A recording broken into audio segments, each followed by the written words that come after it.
दोस्तों सवाल है, दो घड़ियों का कुल मिलाकर क्रय मूल्य 3,000 रुपया है और पहला घड़ी को 15% लाभ पर बेचने पर और दूसरा घड़ी को 10% हानि से बेचने से, इस प्रकार से बेचने से पूरे माल पर न तो लाभ होता है न तो हानि होता है। तो बताइए उन दोनों घड़ियों का कितना कितना रुपया क्रय मूल्य है। तब माना कि पहला घड़ी का क्रय मूल्य X रुपया है, तब पहला घड़ी का क्रय मूल्य बराबर हो जाएगा, पहला घड़ी का क्रय मूल्य बराबर X रुपया हो जाएगा। और माना दूसरा घड़ी का क्रय मूल्य Y रुपया है, तब दूसरा घड़ी का क्रय मूल्य बराबर हो जाएगा, दूसरा घड़ी का क्रय मूल्य बराबर Y रुपया हो जाएगा।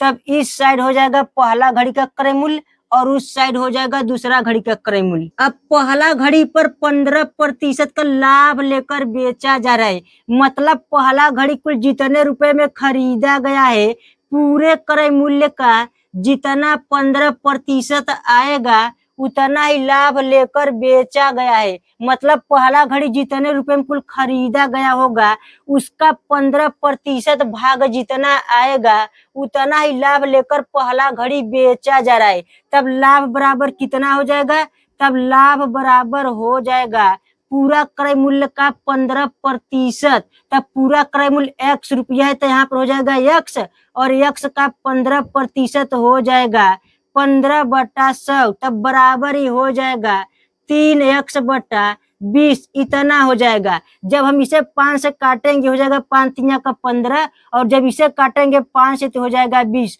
तब बराबर ही हो जाएगा 3x/20। इसका मतलब पहला घड़ी X रुपए में खरीदा गया था और उस पर कुल इतने रुपए का लाभ लेकर बेचा गया है। तब विक्रय मूल्य कितना होगा, तब विक्रय मूल्य बराबर हो जाएगा, विक्रय मूल्य बराबर हो जाएगा क्रय मूल्य प्लस लाभ। तब कुल क्रय मूल्य X रुपया है, तब कुल क्रय मूल्य X रुपया हो जाएगा प्लस लाभ, कुल लाभ इतना रुपया है, तब यहाँ पर हो जाएगा 3x/20, तब बराबर ये टोटल हो जाएगा 23x/20, इतना हो जाएगा। मतलब पहला घड़ी कुल इतने रुपए में खरीदा गया था और उस पर कुल इतने रुपए का लाभ लेकर उसे कुल इतने रुपए में बेचा गया है। अब दूसरा घड़ी को 10% हानि से बेचा जा रहा है, इसका मतलब दूसरा घड़ी कुल जितने रुपए में खरीदा गया था उसके क्रय मूल्य का 10% भाग घाटा सहकर बेचा जा रहा है। मतलब दूसरा घड़ी कुल जितने रुपए में खरीदा गया था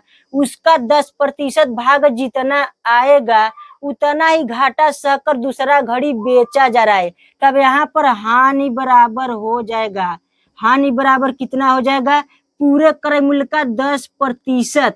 तब यहाँ पर पूरा क्रय मूल्य Y रुपया है, तब यहाँ पर क्रय मूल्य Y रुपया हो जाएगा और Y का 10% हो जाएगा 10/100, तब ये बराबर होगा Y/10। जब हम लोग इसे 0 0 काट देंगे तब Y का 10% हो जाएगा Y/10। इसका मतलब दूसरा घड़ी कुल Y रुपए में खरीदा गया था और कुल इतने में से इतना रुपया कम करके उसे बेचा गया है, तब जाकर उसे घाटा लगा है। तब विक्रय मूल्य कितना होगा, तब विक्रय मूल्य बराबर हो जाएगा, विक्रय मूल्य बराबर हो जाएगा क्रय मूल्य माइनस हानि।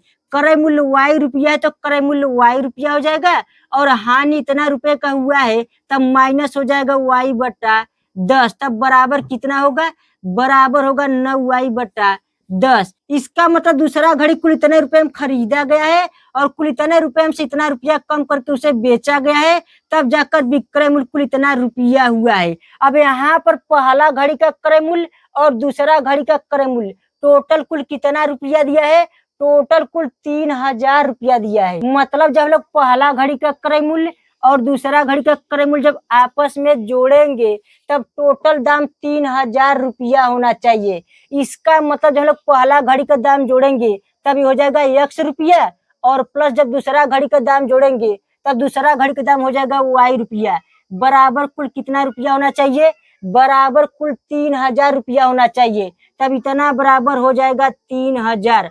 अब हम लोग इसे समीकरण 1 मान लेंगे, तभी हो जाएगा समीकरण 1। अब सवाल आगे कहता है कि उन दोनों घड़ियों का जितना मिलाकर कुल क्रय मूल्य होगा उतना ही मिलाकर उन दोनों घड़ियों का विक्रय मूल्य भी होता है, इसलिए उस दुकानदार को न तो हानि होता है न तो लाभ होता है।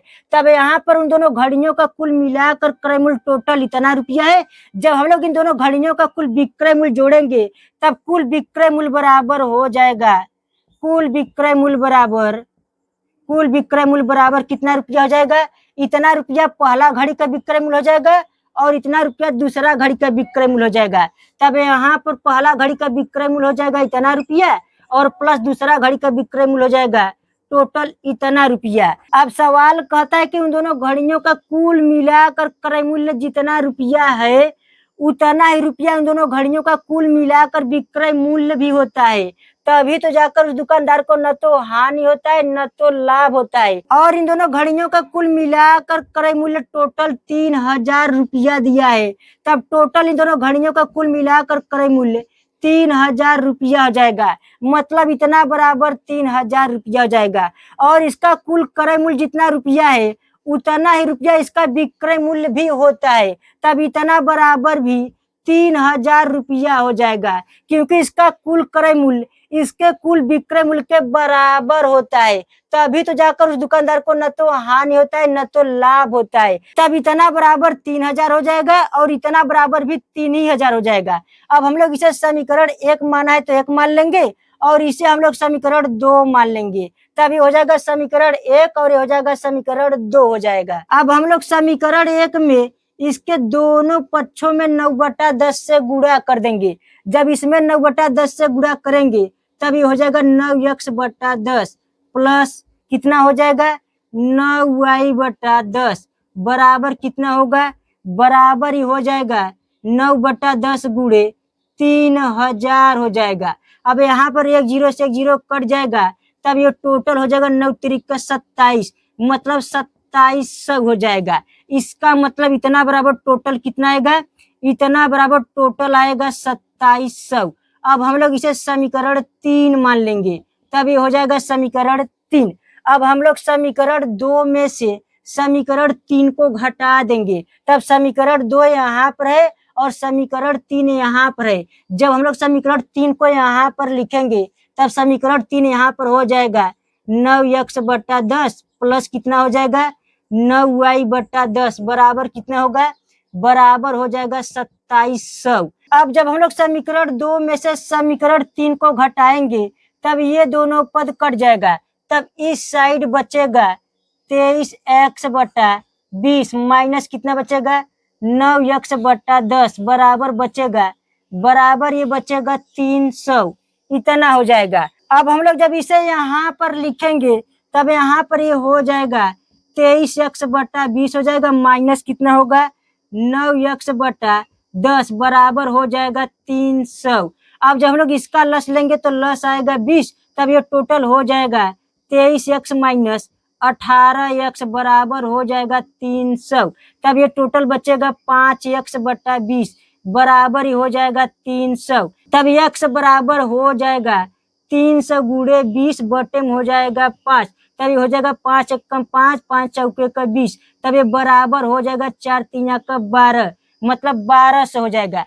तब x बराबर आएगा 1200। अब हम लोग x का मान किसी भी समीकरण में रख कर y का भी मान निकाल लेंगे। अब हम लोग x का मान समीकरण 1 में रख कर y का भी मान निकाल लेंगे। जब हम लोग x के स्थान पर x का मान रखेंगे 1200, तभी हो जाएगा 1200 प्लस y बराबर हो जाएगा 3000।